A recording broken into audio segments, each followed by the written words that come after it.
ಯೂನಿಕ್ಗೂ ಒಂದು limit ಅನ್ನೋದಿರ್ತದೆ. So ಆ ಲಿಮಿಟನ್ನು ದೈವ ಭಕ್ತಿಯ ಮೂಲಕ ತೋರಿಸೋದು ಬಹಳ ದೊಡ್ಡ ತಪ್ಪು. ಶಾಸ್ತ್ರಗಳ ಪ್ರಕಾರನೂ ಹೇಳಿದ್ದಾರೆ. ಏನು ಹೇಳಿದ್ದಾರೆ ಅಂದರೆ ಅವರು, ನಿಮ್ಮ ದೇಹ ಮೂಳೆ ಮಾಂಸಗಳಿಂದ ಕೂಡಿರುವಂಥದ್ದು, ಮಲಮೂತ್ರಗಳಿಂದ ಇರುವಂಥದ್ದು, ನಿಮ್ಮ ಹೆಂಡತಿ ಜೊತೆ ಸಂಭೋಗವನ್ನು ಮಾಡ್ತಾ ಇರುವಂಥ ದೇಹದ ಮೇಲೆ ದೇವರ ಒಂದು ವಿಗ್ರಹವನ್ನು, ದೇವರ ಒಂದು ಟ್ಯಾಟೂನ ಹಾಕಿಸ್ಕೊಳ್ಳೋಕ್ಕೆ ನಿಮಗೆ ಯಾವುದೇ ಅರ್ಹತೆ ಇಲ್ಲ ಅಂತ ಹೇಳಿ ಕ್ಲಿಯರ್ ಕಟ್ಟಾಗಿ ಹೇಳಿದ್ದಾರೆ. ಸೊ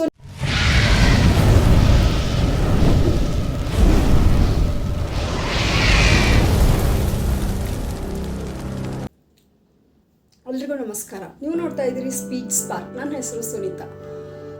ದೇವರಿಗೆ ಅದರದ್ದೇ ಆದ ಒಂದು ಪ್ರಾಶಸ್ತ್ಯ, ಸ್ಥಾನ, ಭಕ್ತಿ, ಅಚಲ ನಂಬಿಕೆ ನಮ್ಮ ಹಿಂದೂ ಧರ್ಮದ ಸಂಪ್ರದಾಯದಲ್ಲಿ, ಸನಾತನ ಧರ್ಮದಲ್ಲಿ ಬಹಳ ರೀತಿಯಾಗಿ ಅಚ್ಚೊತ್ತಾಗಿದೆ. ಕೆಲವರಿಗೆ ಆಂತರಿಕ ಭಕ್ತಿ ಒಂದಾದರೆ ಇನ್ನು ಕೆಲವರಿಗೆ ಬಹಿರಂಗದ ಭಕ್ತಿ. ಸೊ ಎಂತಹ ಭಕ್ತಿ ಇದ್ದರೂ ಭಕ್ತಿನೇ ಅಂತ ಹೇಳ್ಬೋದು. ಆದರೆ ನನಗೆ ಒಂದು ವಿಷಯದೊಳಗೆ ಒಂದು ಪ್ರಾಬ್ಲಮ್ ಐತಿ, ಎಸ್ಪೆಷಲಿ ನನಗಂತ ಅನ್ನೋಕ್ಕಿಂತ ಒಂದು ಪ್ರಶ್ನಾರ್ಥಕ ಚಿಹ್ನೆ. ಭಕ್ತಿ ಅನ್ನೋದು ಅಂತರಂಗವಾಗಿ ಇರಬೇಕು, ಮನಸ್ಸಲ್ಲಿರಬೇಕು, ಅಚಲವಾಗಿ ಶ್ರದ್ಧೆಯಿಂದ, ಸಹನೆಯಿಂದ, ತಾಳ್ಮೆಯಿಂದ ಕೂಡಿರಬೇಕು ಅಂತ ಹೇಳ್ತಾರೆ. ಆದರೆ ಎಲ್ಲ ಕಡೆನೂ ಇವಾಗ ಹೆಚ್ಚು ಯುವಕರಾಗಿರ್ಬೋದು, ಯುವತಿಯರಾಗಿರಬಹುದು, ದೇಹದ ಮೇಲೆ ದೇವರ ಟ್ಯಾಟೂಗಳನ್ನು ಹಾಕಿಸ್ಕೋದು ಯಾಕೆ? The main thing is why. ದೇವರಿಗೆ ಅದರದ್ದೇ ಆದ ಒಂದು ಸ್ಥಾನ ಇರ್ತದೆ. ಇವಾಗ ಒಂದು ಉದಾಹರಣೆಯಾಗಿ ಒಂದು ಮನೆ ತಗೊಳ್ರಿ. ನೀವು ಮನೆಗಂತಲೇ ನಾವು ರೂಮ್ಸು, ಕಿಚನ್ನು, ವಾಶ್ರೂಮು, ಟಾಯ್ಲೆಟ್ಸು, ಆಮೇಲೆ ಬಾಲ್ಕನಿ, ಗ್ಯಾಲರಿ, ಗೆಸ್ಟ್ ರೂಮ್, ಪ್ರಧಾನವಾಗಿ ದೇವರ ಗೋಪುರವನ್ನು ಕೂಡ ನಾವು ನಿರ್ಮಿಸ್ತೀವಿ. ನಾವು ಎಲ್ಲರ ಜೊತೆಯಲ್ಲಿ ನಿರ್ಮಿಸಂಗಿಲ್ಲ ದೇವರ ಗುಡಿನ. ಅದಕ್ಕಂತನ ಸಪ್ರೇಟಾಗಿ ವಾಸ್ತುಗಳನ್ನು ತೆಗೆದು ಎಲ್ಲಿ ಕುಂದಿರಿಸ್ಬೇಕು ದೇವರನ್ನ, ಅಷ್ಟು ಎಲ್ಲ ರೀತಿಯ ದಿಕ್ಕುಗಳನ್ನು ನಾವು ಸಂಶೋಧನೆ ಮಾಡಿ ಇಲ್ಲಿ ಕುಂದಿರಿಸ್ಬೇಕಂತೇಳಿ ಗುರುಜಿ ಹೇಳ್ತಾನಲ್ಲ, ಆ ಒಂದು ಪ್ಲೇಸ್ ಒಳಗೆ ನಾವು ಗರ್ಭಗುಡಿನ ಕಟ್ತೀವಿ ನಮ್ಮ ಮನೆಯೊಳಗೆ. ಹೌದಾ? ನಾವು ದೇವರ ಭಕ್ತಿ ಐತಿಪ್ಪ ಅಂದ ತಕ್ಷಣ ಹೋಗಿ ಬೆಡ್ರೂಮ್ ಒಳಗೆ ನಾವು ದೇವ್ರ ಗುಡಿ ಕಟ್ಟೋಕ್ಕಾಗಂಗಿಲ್ಲ, ಹೋಗಿ ನಾವು ಬಾಲ್ಕನಿ ಒಳಗೆ ದೇವ್ರ ಗುಡಿ ಕಟ್ಟೋಕ್ಕಾಗಲ್ಲ. ಯಾಕಂತಂದರೆ ಅದಕ್ಕೆ ಒಂದು ಗೌರವ, ಅದಕ್ಕೆ ಒಂದು ಬೆಲೆ, ಅದಕ್ಕೆ ಒಂದು ಮರ್ಯಾದೆ ಅನ್ನೋದು ಇರ್ತದೆ. ಸೊ ಇದು ಎಲ್ಲರಿಗೂ ಗೊತ್ತಿರುವ ಒಂದು ಸಾಮಾನ್ಯ ಪರಿಜ್ಞಾನ. ಸೊ ಇಷ್ಟೆಲ್ಲ ಧ್ಯಾನವನ್ನು ತಿಳ್ಕೊಂಡಿರೋ ತಾವುಗಳು ನಿಮ್ಮ ದೇಹದ ಮೇಲೆ ಗಣೇಶನ ಚಿತ್ರ ಆಗಿರಬಹುದು, ಇಡೀ ರಾಮಾಯಣದ ಚಿತ್ರವನ್ನು ಒಬ್ಬ ವ್ಯಕ್ತಿ ಕೆತ್ತಿಸಿದಾನ, ಬರ್ಸಿದಾನ ಒಂದು ಟ್ಯಾಟೂ ಮುಖಾಂತರ. ಅವನ ಹೆಸರು ವಿನಯ್ ಅಂತ ಹೇಳಿಬಿಟ್ಟು. ಸೊ ಅವರು ಟ್ಯಾಟೂ ಜೀವ ವಿನಯ್ ಅಂತ ಹೇಳ್ಬಿಟ್ಟು, ಸೊ ಅವ್ರು ಟ್ಯಾಟೂನ ಪೂರ್ತಿ ಒಂದು ಕೈ ಒಳಗೆ, ಬಲಗೈಯ ಅಥವಾ ಎಡಗೈ ಒಳಗೆ, I don't no, still Ramayana ಆರಂಭದಿಂದ ಅಂತ್ಯದವರೆಗೆ ಏನಾಯಿತು, ಜಟಾಯುನ ಬಗ್ಗೆ ಆಗಿರ್ಬೋದು, ಸೇತುವೆ ಬಗ್ಗೆ ಆಗಿರ್ಬೋದು, ರಾಮ ಮತ್ತು ಆಂಜನೇಯನ ಭಕ್ತಿಯ ಕುರಿತಾಗಿ ಆ ಒಬ್ಬ ವ್ಯಕ್ತಿ ಕ್ರಿಯೇಟಿವ್ ಆಗಿ ತನ್ನ ಒಂದು ಹ್ಯಾಂಡ್ ಒಳಗೆ ಕೆತ್ತಿದ್ದಾನೆ. ಬಹಳ ಸುಂದರವಾಗೈತಿ, ನೋಡಿದ್ರೆ ಬಹಳ ಅಟ್ರಾಕ್ಟಿವ್ ಆಗೈತಿ. ಸೊ ಅಲ್ಲಿ ಒಬ್ಬರು ಕಮೆಂಟ್ ಹಾಕಿದ್ದಾರೆ, ನೀವು ಮಾಂಸಾಹಾರವನ್ನು ಮುಟ್ಟಬಾರ್ದು, ಯಾಕಂದ್ರೆ ನಿಮ್ಮ ದೇಹದೊಳಗೆ ರಾಮಾಯಣದ ಐತಿ. ಸೊ ನೀವು ಪಕ್ಕಾ ಸಸ್ಯಾಹಾರಿ ಆಗಿರಬೇಕು, ಯಾವುದೇ ರೀತಿಯ ಒಂದು ಮಾಂಸವನ್ನು ಸೇವಿಸಬಾರ್ದು ಅಂದಾಗ ಆ ವ್ಯಕ್ತಿ, ಇಲ್ಲ ನಾನು ಮಾಂಸವನ್ನು ತಿನ್ನೋದಿಲ್ಲ, ನಾನು ಬಿಟ್ಟಿದ್ದೀನಿ ಅಂತ ಹೇಳ್ತಾನೆ. ಓಕೆ, ರೈಟ್, ಇದು ಓಕೆ. ಹಾಗಾದರೆ ಮನುಷ್ಯನ ದೇಹ ಟ್ಯಾಟೂಗಂತ ಸೀಮಿತ ಆಗಿರ್ತದ. ಅದು ಯಾವ ರೀತಿ ಟ್ಯಾಟೂ? ಇವಾಗ ನೀವು ಎನಿಥಿಂಗ್, ಒಂದು symbols, flowers, butterflies, so anything you will ಅವನ್ನು ಹಾಕೋಬಹುದು ನೀವು. ಆದರೆ ದೇವರ ಟ್ಯಾಟೂಗಳನ್ನು ಹಾಕುವಂಥ ಸಾಹಸವನ್ನು ಯಾರೂ ಮಾಡೋಕ್ಕೆ ಹೋಗಬೇಡ್ರಿ. ಯಾಕಂತಂದರೆ ಮನುಷ್ಯನ ದೇಹ ಮೂಳೆ ಮಾಂಸದ ತಡಿಕೆ ಅಂತ ಹೇಳಿ ಈ ವಿಷಯ ಎಲ್ಲರಿಗೂ ಗೊತ್ತಿರುವಂಥದ್ದು. ಈಗ ಸೈಂಟಿಫಿಕ್ ಆಗಿ ನೋಡೋದಾದರೆ ಈ ಟ್ಯಾಟೂ ನಮ್ಮ ದೇಹಕ್ಕೆ ಇಂಜೆಕ್ಟ್ ಆದಾಗ ನಮ್ಮ ದೇಹದಲ್ಲಿರುವ ಹಾರ್ಮೋನ್ಸ್ ಯಾವ ರೀತಿ ರಿಯಾಕ್ಟ್ ಮಾಡ್ತವೆ, ಬ್ಯಾಡ್ ಇಂಪ್ಯಾಕ್ಟ್ ಬೀಳ್ತದೆ ದೇಹದ ಮೇಲೂ ಕೂಡ. ಹೇಳ್ತಾರೆ ನೋಡ್ರಿ, ಫ್ಯಾಷನ್ ಅನ್ನೋದು, ಟ್ರೆಂಡ್ ಅನ್ನೋದು ಮಾಸಿ ಹೋಗ್ತದೆ. ಅದೇ ರೀತಿ ನಮ್ಮ ದೇಹದ ಮೇಲಿನ ಚರ್ಮನೂ ಕೂಡ ಬದಲಾವಣೆ ಆಗ್ತಾ ಇರ್ತೈತಿ. ಈ ಟ್ಯಾಟೂ ಮೂಲಕ ನಮಗೆ ದೇಹದ ಮೇಲೆ ಹಾನಿನೂ ಆಗಬಹುದು. ಟ್ಯಾಟೂವನ್ನು ಹಾಕ್ತಾರಲ್ಲ, ಟ್ಯಾಟೂವನ್ನು ಹಾಕಿದ ತಕ್ಷಣ, ಚರ್ಮದ ಮೇಲ್ಗಡೆ ಹಾಕಿದ ತಕ್ಷಣ ಡರ್ಮೀಸ್ ಅನ್ನೋ ಒಂದು ಪದರಕ್ಕೆ ಟಚ್ ಆಗ್ತೈತಿ, ಅಲ್ಲಿ ಇಂಕ್ ಹೋಗ್ತೈತಿ.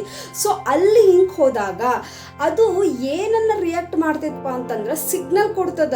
ಈ ನಮ್ಮ ದೇಹದೊಳಗಿರೋ ಕಣಗಳಿಗೆ, ಬಿಳಿ ರಕ್ತ ಕಣಗಳು ಅಲ್ಲಿ ಅಟ್ಯಾಕ್ ಮಾಡಿ ದೇಹಕ್ಕೇನೋ ಪ್ರಾಬ್ಲಮ್ ಆಗೈತೆ ಅಂತ ಅದನ್ನು ಹೀಲ್ ಮಾಡಕ್ ಪ್ರಯತ್ನ ಪಡ್ತೈತಿ. ಸೊ ಹೀಲ್ ಮಾಡಕ್ ಪ್ರಯತ್ನ ಪಟ್ಟಾಗ ಆ ಕಪ್ಪು ಕಣಗಳಿರ್ತಾವಲ್ಲ, ಟ್ಯಾಟೂ ಮುಖಾಂತರ ಬಂದಿರೋದು, ಅಲ್ಪ ಪ್ರಮಾಣದಲ್ಲಿ ಆ ಒಂದು ಕಣಗಳು ಹೊರ ತೆಗೆದ್ರು ಆಳವಾಗಿ ನಮ್ಮ ಚರ್ಮದ ಮೇಲೆ ಕೂತಿರ್ತಾವದು. ಸೊ ಹಾಗಾಗಿ ಈ ಟ್ಯಾಟೂಗಳು ನಮ್ಮ ಜೀವಿತಾವಧಿ ನಾವು ಎಲ್ಲಿ ಮಟ್ಟ ಬದುಕಿರ್ತೀವೋ ಅಲ್ಲಿ ಮಟನೂ ಕೂಡ ಈ ಟ್ಯಾಟೂ ಅಚ್ಚೆ ನಮ್ಮ ದೇಹದಲ್ಲಿ ಇರ್ತೈತಿ. ಸೊ ಇಷ್ಟೆಲ್ಲ ಆಗಿರೋ ಒಂದು ಸೈಂಟಿಫಿಕ್ ಅನ್ನ ತಗೊಂಡ್ರಿ. ಮತ್ತು ಇನ್ನೊಂದು ತಗೊಂಡ್ರಿ ನೀವು, ನಮ್ಮ ಒಂದು ದೇಹದ ಭಾಗದಲ್ಲಿ ಮಲಮೂತ್ರ ವಿಸರ್ಜನೆ ಆಗಿರಬಹುದು, ಹೆಂಡತಿಯ ಜೊತೆ ಸಂಭೋಗ ಆಗಿರ್ಬೋದು. ಸೊ ಇಂತಹ ರೀತಿ ಇವೆಲ್ಲ ನೈಸರ್ಗಿಕವಾಗಿ ಬಂದಂಥ ಒಂದು ಕ್ರಿಯೆಗಳು, ನಮ್ಮ ಕರ್ಮದ ಫಲಗಳು, ಹೌದಾ? ಸೊ ಇಂಥವೆಲ್ಲ ನಾವು ಮುಂದಿಟ್ಕೊಂಡು ಒಂದು ದೇವರ ಫೋಟೋನ ಆಗಿರ್ಬೋದು ಅಥವಾ ದೇವರ ಒಂದು ಟ್ಯಾಟೂನ ನಮ್ಮ ದೇಹದಲ್ಲಿ ಹಾಕಿಸ್ಕೊಳ್ಳೋ ಅಂತ ಅಗತ್ಯ ಐತಾ ಒಂದು ಪ್ರಶ್ನೆ ನನಗೆ ಬಂದಿರೋದು. ಯಾಕಂತಂದರೆ ಇವತ್ತು ನಮಗೆ ಅದು ಆ ವ್ಯಕ್ತಿ ಹಾಕಿಸ್ಕೊಂಡ್ರು, ಇವಾಗ ನಾ ಆ ವ್ಯಕ್ತಿ ಅಂತಲೇ ಹೇಳ್ತಾ ಇಲ್ಲ, ಹಲವಾರು ಜನ ಹಾಕಿಸ್ಕೊಂಡಿದ್ದಾರೆ. ಇವಾಗ ಸುದೀಪ್ ಸರ್ ಅವ್ರ ಮಗಳು ಕೂಡ ಬೆನ್ ಹಿಂದೆ ಗಣೇಶನ ಮೂರ್ತಿಯನ್ನು ಕೆತ್ತಿಸೋದಾಗಿರ್ಬೋದು.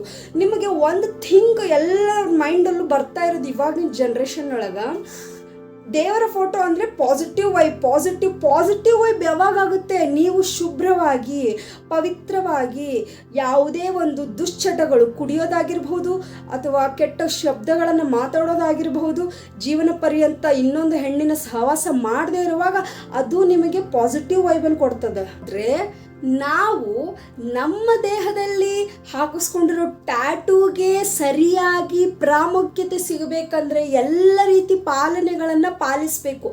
ಆ ವ್ಯಕ್ತಿ ಹಾಕಿಸ್ಕೊಂಡಿದ್ದಾರೆ ಅಥವಾ ಹಲವಾರು ಇನ್ನಿತರದ ವ್ಯಕ್ತಿಗಳು ಹಾಕಿಸ್ಕೊಂಡಿದ್ದಾರೆ ಅಂದರೆ ಇದೇ ರೀತಿ ಪರಿಶುದ್ಧದ ಪಾಲನೆಗಳನ್ನು ಮಾಡ್ತಾರಾ? ಅಕಸ್ಮಾತ್ ಮಾಡಿದರೆ ಹಾಕೋಬಹುದು. ಭಕ್ತಿ ಅನ್ನೋದು ಮನಸ್ಸಿನೊಳಗೆ ಅಚಲವಾಗಿದ್ದರೆ ಬಹಳ ಒಳ್ಳೆಯದು. ಆದರೆ ಅದನ್ನು ನಾವು ದೇಹದ ಮುಖಾಂತರ ತೋರಿಸೋದ್ರಲ್ಲಿ ಯಾವುದೇ ಬೆಲೆ ಇಲ್ಲ ರೀ. ನಾನು ಹೇಳ್ತೀನಿ ಕೇಳ್ರಿ, ಒಬ್ಬ ವ್ಯಕ್ತಿಗೆ ಪ್ಯಾಷನ್ ಅನ್ನೋದಿರಬೇಕು, ನಾನು ಇನ್ನೊಬ್ಬರ ಮುಂದೆ ಅಟ್ರಾಕ್ಟಿವ್ ಆಗಿ, ಕ್ರಿಯೇಟಿವ್ ಆಗಿ, ಯೂನಿಕ್ ಆಗಿ ಇರಬೇಕಂತ ಪ್ರತಿಯೊಬ್ಬ ವ್ಯಕ್ತಿಗೂ ಆಸೆ ಇರ್ತೈತಿ. ಆದರೆ ಯೂನಿಕ್ಗೂ ಒಂದು ಲಿಮಿಟ್ ಅನ್ನೋದಿರ್ತದೆ. ಸೊ ಆ ಲಿಮಿಟನ್ನು ದೈವ ಭಕ್ತಿಯ ಮೂಲಕ ತೋರಿಸೋದು ಬಹಳ ದೊಡ್ಡ ತಪ್ಪು. ಶಾಸ್ತ್ರಗಳ ಪ್ರಕಾರನೂ ಹೇಳಿದ್ದಾರೆ. ಏನು ಹೇಳಿದ್ದಾರೆ ಅಂದರೆ ಅವರು, ನಿಮ್ಮ ದೇಹ ಮೂಳೆ ಮಾಂಸಗಳಿಂದ ಕೂಡಿರುವಂಥದ್ದು, ಮಲಮೂತ್ರಗಳಿಂದ ಇರುವಂಥದ್ದು, ನಿಮ್ಮ ಹೆಂಡತಿ ಜೊತೆ ಸಂಭೋಗವನ್ನು ಮಾಡ್ತಾ ಇರುವಂಥ ದೇಹದ ಮೇಲೆ ದೇವರ ಒಂದು ವಿಗ್ರಹವನ್ನು, ದೇವರ ಒಂದು ಟ್ಯಾಟೂನ ಹಾಕಿಸ್ಕೊಳ್ಳೋಕ್ಕೆ ನಿಮಗೆ ಯಾವುದೇ ಅರ್ಹತೆ ಇಲ್ಲ ಅಂತ ಹೇಳಿ ಕ್ಲಿಯರ್ ಕಟ್ಟಾಗಿ ಹೇಳಿದ್ದಾರೆ. ಸೊ ನೀವು ಹಾಕಿಸಿದ್ದೇ ಆದರೆ ನೀವೇನಾದರೂ ಈ ಒಂದು ಪಾವಿತ್ರತೆ ಪರಿಪಾಲನೆಗಳನ್ನು ಮಾಡಲೇಬೇಕು.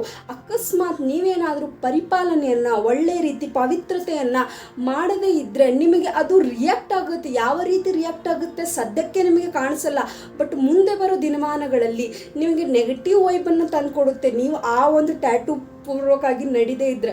ಯಾಕೆ ನಾ ಈ ವಿಷಯ ಹೇಳ್ತಾ ಇದ್ದೀನಿ ಅಂತಂದರೆ, ಕೆಲವು ಜ್ಯೋತಿಷ್ಯರಾಗಿರಬಹುದು ಅಥವಾ ವೈಜ್ಞಾನಿಕವಾಗಿಯೂ ಕೆಲವೊಬ್ಬರಿಗೆ ಕೆಲವೊಂದು ಕಲರ್ಸ್ ಕೂಡಿ ಬರ್ತವೆ, ಇನ್ನು ಕೆಲವೊಂದು ಕಲರ್ಸ್ ಕೂಡಿ ಬರಲ್ಲ.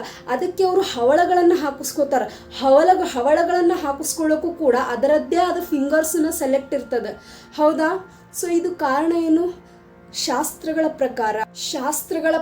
ಪ್ರಕಾರ ಇರುವಂತಹ ಅದರದ್ದೇ ಆದ ಕಷ್ಟಗಳು ತೀರಲಿಕ್ಕೆ ಆ ಹವಳಗಳನ್ನು ತೊಡ್ಕೊತಾರೆ, ಹೌದಾ? ಸೊ ಇದೇ ರೀತಿ ಇಲ್ಲೂ ಕೂಡ ಆಗ್ತದ ರೀ. ಸೊ ಆದ್ದರಿಂದ ದಯವಿಟ್ಟು ಯಾರೂ ಕೂಡ ದೇವರಾದ ಒಂದು ಮೂರ್ತಿಯನ್ನು ನಿಮ್ಮ ದೇಹದ ಮೇಲೆ ಕೆತ್ತಿಸುವಂತಹ ಸಾಹಸವನ್ನು ಮಾಡಕ್ಕೆ ಹೋಗಬೇಡ್ರಿ. ಯಾಕಂತಂದ್ರೆ ದೇವರಿಗೆ ಅದರದ್ದೇ ಆದ ಒಂದು ಸ್ಥಾನ ಐತಿ. ನಿಮಗೂ ಕೂಡ ದೇವರನ್ನು ಆಹ್ವಾನ ಮಾಡ್ಕೊಳ್ಳೋ ಶಕ್ತಿ ಐತಿ. ಅದನ್ನು ನೀವು ಮನಸ್ಸನ್ನು ಆಯ್ಕೊಳ್ರಿ, ಮನಸ್ಸನ್ನು ನೀವು ತೆಗೆದುಕೊಳ್ರಿ. ಅದನ್ನು ಬಿಟ್ಟು ನಿಮ್ಮ ದೇಹದ ಮೇಲೆ ಯಾವುದೇ ಒಂದು ಟ್ಯಾಟೂಗಳನ್ನು ಕೆತ್ತಿಸಕ್ಕೆ ಹೋಗಬೇಡ್ರಿ. ಯಾಕಂತಂದ್ರೆ ಸದ್ಯಕ್ಕೆ ನಿಮಗೆ ಖುಷಿ ಕೊಡುವ ಈ ಒಂದು ಗಳಿಗೆ ಮುಂದಿನ ದಿನ ನಿಮಗೆ ಮುಳ್ಳಾಗಿ ನಿಲ್ತದೆ. ಸೊ ಫ್ಯೂಚರನ್ನು ಥಿಂಕ್ ಮಾಡಿರಿ. ಭಕ್ತಿ ಅನ್ನೋದು ಮನಸ್ಸಲ್ಲಿರಬೇಕು ಬೆಸ್ಟ್. ಆ ವ್ಯಕ್ತಿ ಹಾಕಿಸ್ಕೊಂಡಿರೋದು ಜನರಿಗೆ ಕಾಣಿಸ್ಲಕ್ಕ ಅಥವಾ ಅವನ ಮನಸ್ಸಲ್ಲಿರೋ ಭಕ್ತಿಗ ಅಥವಾ ಆ ವ್ಯಕ್ತಿಯ ಒಂದು ಆಸೆನ I don't know. But still ದೇವರು ಅನ್ನೋ ವಿಷಯಕ್ಕೆ ಬಂದಾಗ ದೇವರಿಗೆ ಆದಂತಹ ಪ್ರಾಶಸ್ತ್ಯ, ದೇವರಿಗಾದಂತಹ ಸ್ಥಾನ, ಅದನ್ನು ಅವರು ಮಾಡಿದಾರಂತಂದರೆ ಅದನ್ನು ಉಳಿಸ್ಕೊಂಡು ಹೋಗಲೇಬೇಕು. ಇಲ್ಲಂದರೆ ಅವರ ಜೀವನದಲ್ಲಿ ಬಹಳ ಕೆಟ್ಟ ರೀತಿಯಾಗಿ ಇಂಪ್ಯಾಕ್ಟ್ ಬೀಳ್ತದೆ. ಸೊ ಈ ಒಂದು ವಿಡಿಯೋ ಹೇಳೋದಿಷ್ಟೇ, ದೇವರ ಮೂರ್ತಿಗಳನ್ನು ಯಾರೂ ಕೂಡ ನಿಮ್ಮ ದೇಹದ ಯಾವುದೇ ಅಂಗ ಇರಲಿರಿ ಹಾಕಿಸ್ಕೊಳಕ್ಕೆ ಹೋಗಬೇಡ್ರಿ. ಸೊ ನನ್ನ ಮಾತು ಸಮ್ಮತ ಇದ್ದರೆ ಇದನ್ನು ನಿಮ್ಮ ಒಪಿನಿಯನ್ ಏನಂತ ತಿಳಿಸಿ. So thank you so much ಎಲ್ರಿಗೂ. ಯಾರು ಹೊಸದಾಗಿ ನನ್ನ ಚಾನಲ್ ನೋಡ್ತಾ ಇದ್ದೀರಲ್ಲ, ಸೊ ಸಬ್ಸ್ಕ್ರೈಬ್ ಮಾಡ್ಕೊಳ್ಳಿ. Thank you.